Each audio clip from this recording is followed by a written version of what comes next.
ஒரே ஒரு நாள் ஒரு முடிவு உன் மனசுல எடுத்துக்கிற. இன்னிலிருந்து ஒரு நாளைக்கு 3 மணி நேரம் எனக்கு பிடிக்குதோ பிடிக்கலையோ நான் படிப்பேன். எனக்கு மூடு இருக்கோ இல்லையோ நான் படிப்பேன்.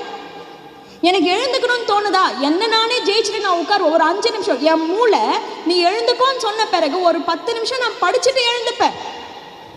உன்னை நீ ஜெயிக்கிறதுக்கு பழக ஆரம்பிச்சேன்னு வச்சுக்கோயேன்.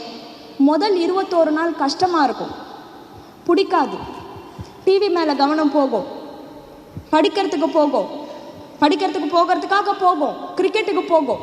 ஆனால் 21 நாள் மூளை ஆராய்ச்சி என்ன சொல்லுதுன்னா, 21 நாள் எந்த ஒரு மனிதன் ஒரு புது பழக்கத்தை தொடங்குறானோ அந்த 21 நாள் கஷ்டமாக இருக்கும். அந்த 21 நாளுக்கு அப்புறமா எதை அவன் 21 நாள் பண்ணானோ அது வாழ்நாள் முழுசுக்குமே ஒரு புது பழக்கமாக மாறிடுமா. மூளை அதை செய்யறதுக்கு நேச்சுரலாக பழகுமா.